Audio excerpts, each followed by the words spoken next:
किसान एक बार फिर अपना आंदोलन आज से शुरू करने जा रहे हैं, इसलिए दिल्ली की सीमाओं पर फिर से किसानों ने दस्तक दे दी है। आज से धरना का आयोजन किया गया है। ये आयोजन दिल्ली के जंतर मंतर पर होने जा रहा है। हालांकि पुलिस ने इसकी इजाजत नहीं दी। नई दिल्ली इलाके में धारा 144 लगा दी गई है और पूरे नई दिल्ली और जंतर मंतर इलाके में दिल्ली पुलिस के जवानों के साथ पैरामिलिट्री के जवानों की तैनाती की गई है। दिल्ली पुलिस के सूत्रों के मुताबिक अनुमान है कि दिल्ली और एनसीआर के अलग अलग इलाकों में 4 से 5 हजार किसान जंतर मंतर पर इकट्ठा हो सकते हैं। इसलिए अतिरिक्त जवानों की व्यवस्था की गई है ताकि अगर किसानों की संख्या बढ़े तो किसी भी प्रिय घटना से निपटा जा सके। दिल्ली के जंतर मंतर पर किसानों के महापंचायत को लेकर दिल्ली के सभी बॉर्डर पर सुरक्षा बढ़ा दी गई है। दिल्ली पुलिस बैरिकेड्स लगाकर उत्तर प्रदेश से आने वाले हर वाहन की जांच कर रही है। प्रदर्शनकारियों को टिकरी बॉर्डर पर भी रोका गया है। यही नहीं, सिंधु बॉर्डर पर भी सुरक्षा बढ़ा दी गई है। पुलिस ने दिल्ली के लोगों को सलाह दे दी है कि आज लोग संसद मार्ग, अशोक रोड, जनपथ समेत कई रास्तों के इस्तेमाल से बचें।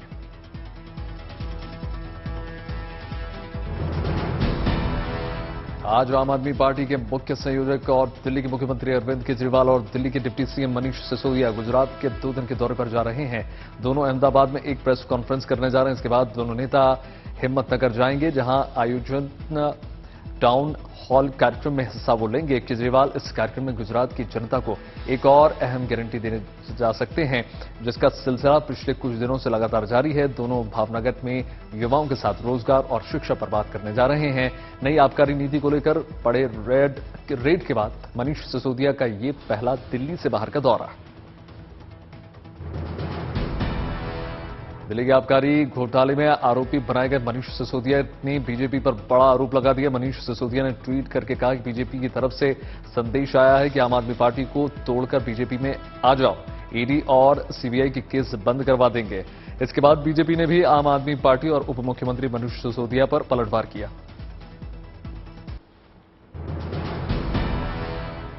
साल के आखिर में होने वाले गुजरात विधानसभा चुनाव को लेकर राजनीतिक सरगर्मी तेज हो चुकी है। दिग्गज राजनेता और गुजरात के पूर्व मुख्यमंत्री शंकर सिंह वाघेला ने रविवार को एक नई पार्टी प्रजा शक्ति डेमोक्रेटिक पार्टी बनाई।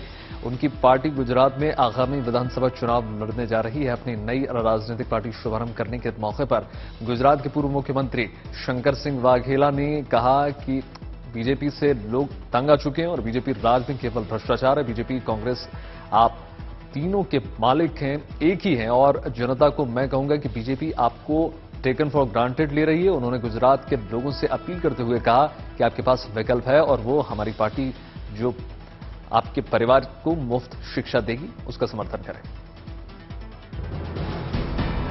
उत्तर प्रदेश के डिप्टी सीएम केशव प्रसाद मौर्य को बड़ी जिम्मेदारी मिल सकती है। सूत्रों के हवाले से यह खबर निकल कर आ रही है कि केशव प्रसाद मौर्य को उत्तर प्रदेश बीजेपी का अध्यक्ष बनाया जा सकता है। उत्तर प्रदेश बीजेपी अध्यक्ष के तौर पर नाम की चर्चा के बीच केशव प्रसाद मौर्य ट्विटर पर उन्होंने लिखा कि संगठन सरकार के से बड़ा होता है।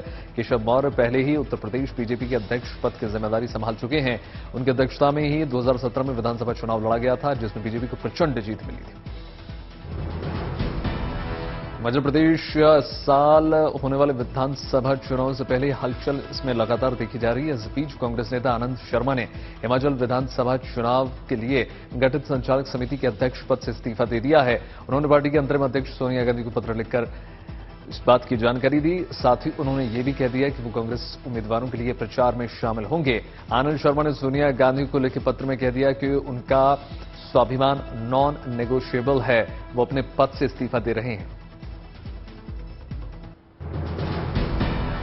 जम्मू कश्मीर की पूर्व मुख्यमंत्री और पीडीपी अध्यक्ष महबूबा मुफ्ती ने रविवार को दावा कर दिया कि उन्हें नजरबंद कर दिया गया है। महबूबा मुफ्ती ने ट्वीट करके बताया कि कश्मीरी पंडित सुनील कुमार भट्ट के परिवार से मिलने को जा रही थीं। उसी समय उनको रोकने के लिए सुरक्षाकर्मियों ने उन्हें नजरबंद कर दिया। महबूबा मुफ्ती ने ट्विटर पर गुपकर इलाके में अपने आवास, बंद दरवाजों और बाहर खड़ी सीआरपीएफ की गाड़ी की तस्वीरें भी पोस्ट की। बीजेपी से रिश्ता तोड़ने के बाद जेडीयू अपना खुनबा मजबूत करने में लगातार जुटी हुई। अगले महीने राष्ट्रीय कार्यकारिणी की बैठक बुलाई गई है। कल यानी 23 अगस्त को विधायकों की मीटिंग भी होगी, क्योंकि 24 अगस्त को नीतीश कुमार की नई सरकार को विश्वास मत हासिल करना है। पिछले 24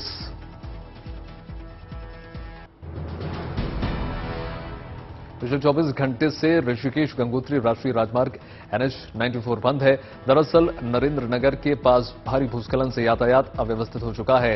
इससे स्थानीय लोगों को तो दिक्कत का सामना करना ही पड़ रहा है। चारधाम के तीर्थ यात्री भी जहां तहां फंस चुके हैं। हालांकि प्रशासन सड़क मार्ग शुरू करने के लिए युद्ध स्तर पर लगातार जुटा हुआ है। टिहरी जिले में पिछले 2 दिनों से बारिश हो रही है, जिससे हालत खराब। राजस्थान के झालावाड़ जिले में तेज बरसात का दौर लगातार जारी है। तेज बारिश की वजह से जिले की रूपाली नदी की चपेट में श्रद्धालुओं को लेकर आ रही कार चपेट में आ चुकी, जिसके बाद उन्हें जेसीबी की मदद से बाहर निकाला गया। ये लोग चांदखेड़ी से बूंदी जा रहे थे, तभी ये हादसा हो गया। दूसरी तरफ भीम सागर डैम का 2 गेट भी खोल दिए गए हैं ताकि 6400 क्यूसेक पानी की निकासी की जा सके।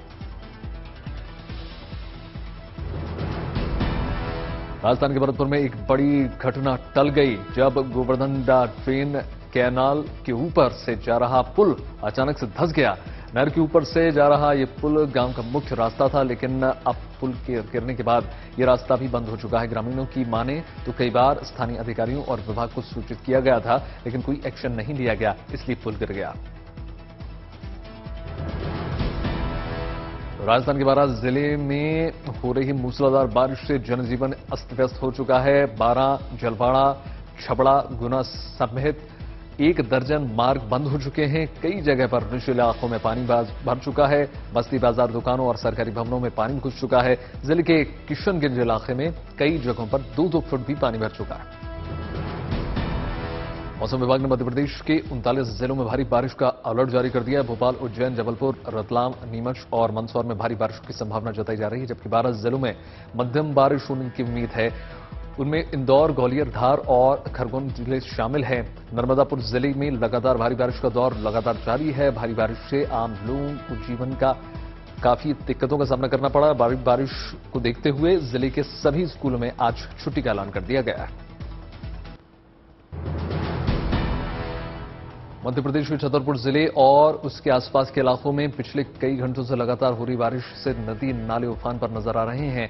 मौसम विभाग ने बुंदेलखंड के अन्य जिलों में भी बारिश को लेकर अलर्ट जारी कर दिया। वैसे बुंदेलखंड का इलाका काफी सूखाग्रस्त माना जाता है, इसलिए अगर बारिश ऐसे होती रहती है तो सिंचाई और पेयजल की समस्या दूर हो सकती है। लगातार बारिश होने से किसानों के चेहरों पर खुशी जाहिर तौर पर दिख रही है। हालांकि ज्यादा बारिश होने से जिला प्रशासन सतर्क। मध्य प्रदेश की विदिशा में सिरोंज में पिछले 24 घंटे से लगातार हो रही बारिश के चलते जनजीवन अस्त व्यस्त हो चुका है। विदिशा जिले के सिरोंज के चितौरा गांव में बारिश और तूफान के चलते एक मकान लोगों की आंखों के सामने धड़धड़ाकर धराशायी हो गया। गनीमत ये रही कि मकान के अंदर कोई भी मौजूद नहीं था। ब्यावरा शहर के कई इलाकों में भारी बारिश के बाद पानी भर चुका है, जिसके बाद नगर निगम, पुलिस और प्रशासन समेत अन्य टीमों ने रेस्क्यू ऑपरेशन चला दिया है। अजनार नदी में तेज बारिश के बाद इतना पानी आ गया कि उसके आसपास कई इलाके डूब गए और पुलिस ने कई जगहों पर बैरिकेड लगा दिए। ओडिशा के कालाहंडी में तेज बारिश से हालात बिगड़ चुके हैं, जिससे लोगों को काफी समस्याओं का सामना करना पड़ रहा है। कई इलाकों में पानी भर चुका है और हालात बिगड़ चुके हैं। ओडिशा बालासोर मयूरभंज में एक और चक्रवात की चपेट में आ चुका है, जिसके बाद दोनों जिलों में बड़े पैमाने पर निकासी अभियान लगातार जारी है, क्योंकि एसआरसी ने भी बाढ़ की चेतावनी जारी कर दी है। इसके लिए बालासोर में हेलीकॉप्टर भी तैनात कर दिए गए।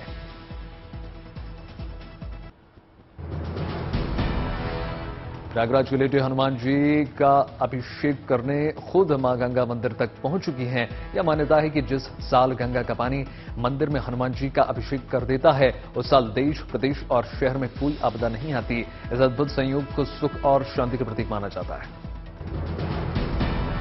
समुद्र की लहरों के बीच फंसे इन श्रीलंकाई नागरिकों के लिए कोस्ट गार्ड के ये जवान किसी देवदूत से कम नहीं है।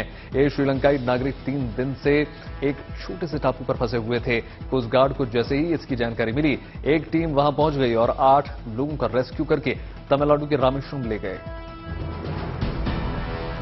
चीन की सेना भारत की सीमा में घुसने की कोशिश करती रहती है, खासकर पूर्वी बॉर्डर। हाल के दिनों में चीनी सेना की गतिविधियों से काफी लगातार गतिविधियां बढ़ी हैं, लेकिन अब भारत की सेना खामोश बैठने वाली नहीं है। चीनी घुसपैठ की हर कोशिश का मुंहतोड़ जवाब देने के लिए तैयार।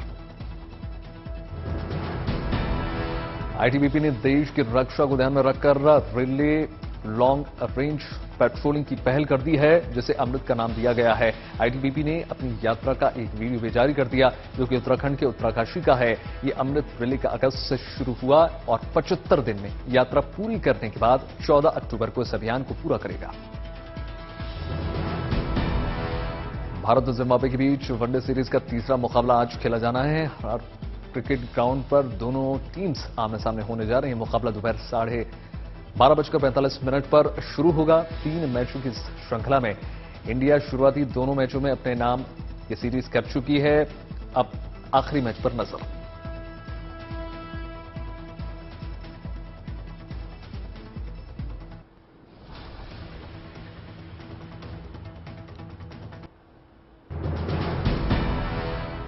असम के मुख्यमंत्री हेमंत बिस्वा शर्मा ने असम राज्य ग्रामीण आजीविका मिशन की महिला सामुदायिक केंद्रों को 6,670 दोपहिया वाहन वितरित किए।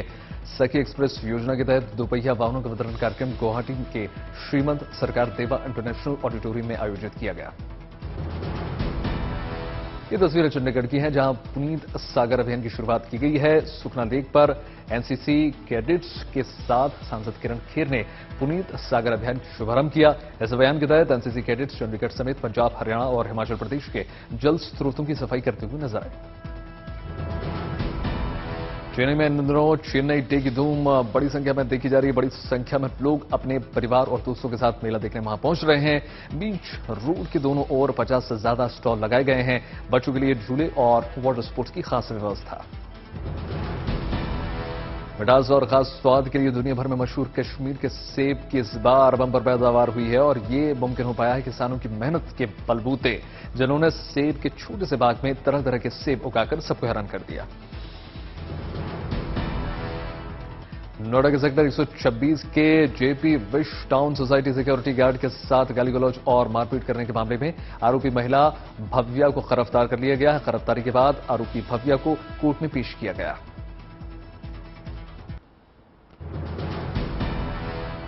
बैंक ऑफ बड़ौदा की एक रिसर्च की रिपोर्ट में यह दावा कर दिया गया है कि कंपनी की बिक्री मुनाफा बढ़ चुका है। पहली तिमाही में कंपनियों का मुनाफा 18.4% बढ़कर 2.04 लाख करोड़ रुपए हो चुका है। कंपनियों की बिक्री 39.8% बढ़कर 26.22 लाख करोड़ रुपए तक पहुंच गई।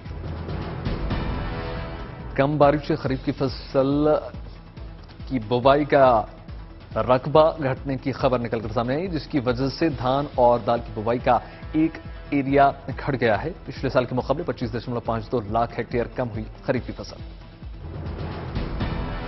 कंपनियों ने लागत घटने का फायदा ग्राहकों को पहुंचना शुरू हो चुका है। बीते कुछ हफ्तों में टेलीविजन, लैपटॉप, स्मार्टफोन्स, कपड़ों, बिस्किट समेत जरूरी सामानों के दाम घटे। जुलाई 2022 में सबसे ज्यादा टू व्हीलर बिक्री के मामले में हीरो स्प्लेंडर टॉप पर लगातार बनी हुई है। कंपनी ने बीते महीने इसकी 2.5 लाख से ज्यादा यूनिट्स बेची। इसके बाद 2,13,807 यूनिट बिक्री के साथ दूसरे नंबर पर होंडा एक्टिवा बनी रही। इन दोनों के अलावा टॉप 10 टू व्हीलर्स की लिस्ट में बजाज, टीवीएस और सुजुकी के नाम शामिल। आज से सोने के निवेश का शानदार मौका शुरू हो चुका है। सेवरन गोल्ड बॉन्ड स्कीम 2022-23 खुल चुकी है, जिसमें 26 अगस्त तक निवेश किया जा सकेगा।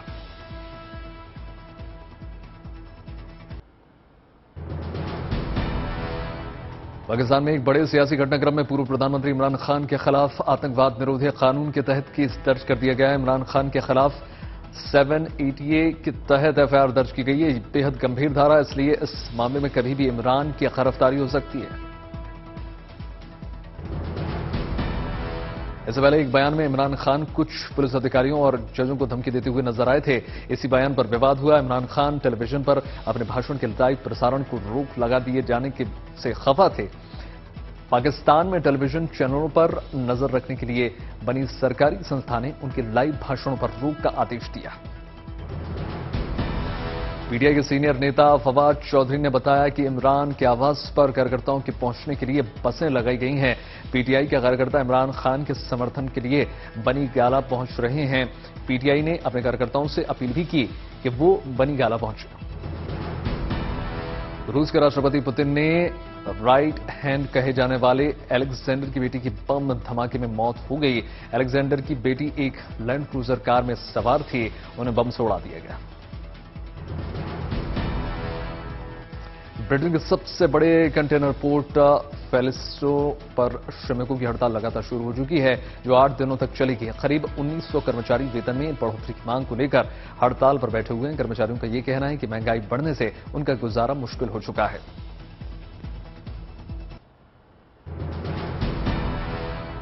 क्रीमिया के सबसे बड़े शहर सेवास्तोपोल में एयर डिफेंस सिस्टम ने काम करना शुरू कर दिया है। सेवास्तोपोल ब्लैक सी का एक बड़ा बंदरगाह माना जाता है। सेवास्तोपोल के गवर्नर ने कहा कि सिस्टम के जरिए कई ड्रोन अटैक को इंटरसेप्ट किया गया है। ताइवान और अमेरिका से तनाव के बीच ताइवान सीमा के पास चीनी सेना ने कई युद्धक विमान तैनात कर दिए हैं। चीन के कई विमान आसमान में उड़ान भरते हुए नजर आए। बता दें कि चीन ताइवान द्वीप के आसपास बड़े पैमाने पर सैन्य अभ्यास की तैयारी कर रहा है। चीन के दक्षिणी इलाके आजकल हीट वेव से पूरी तरीके से प्रभावित नजर आ रहे हैं। कई इलाकों में तापमान 35 से 39 डिग्री के आसपास बना हुआ है। सबसे ज्यादा प्रभावित राज्यों में झांगची, सिचुआन और झिंझांग का नाम शामिल है। अमेरिका उल्टा भारी बारिश से बाढ़ जैसे हालात बने हुए हैं। यूटा स्टेट में घरों और दुकानों में पानी घुस चुका है, जिससे कारोबारियों और काफी नुकसान का सामना करना पड़ रहा है। पानी का एक ऐसा सैलाब आया जिसने सड़कों को नदी में तब्दील कर दिया। नेपाल की पर्वतारोही शानू का स्वदेश पहुंचने पर जोरदार स्वागत किया गया। ढोल नगाड़ों के साथ लोग उनकी सफलता पर नाच रहे थे। एयरपोर्ट पर शानू के लिए भारी भीड़ जमा हुई।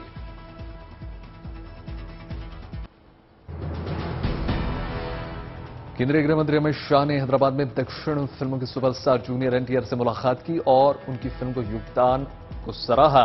बीजेपी आंध्र प्रदेश में अपना जनाधार बढ़ाना चाहती है।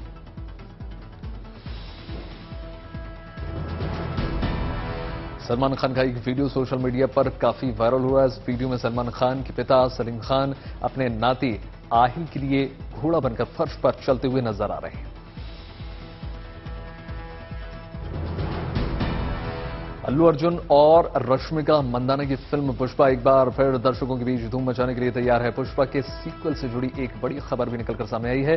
मेकर्स ने एक पोस्ट के जरिए बता दिया कि आज यानी 22 अगस्त को फिल्म पुष्पा के लिए पूजा सेरेमनी का आयोजन किया गया है।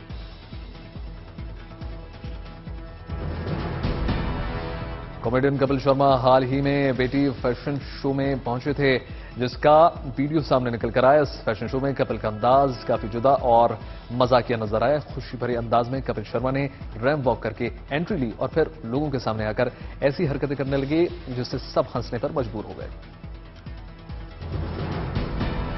टाइगर श्रॉफ को न सिर्फ उनकी acting, dance, body, martial arts और चार्म के लिए जाना जाता है, बल्कि खेल के प्रति भी उनका रुझान सभी को पता है, जिसे वो रह रहकर आजमाते रहते हैं। टाइगर का ये वीडियो इन दिनों सोशल मीडिया पर जमकर वायरल हो रहा है। वीडियो में टाइगर फुटबॉल खेलते हुए नजर आ रहे हैं।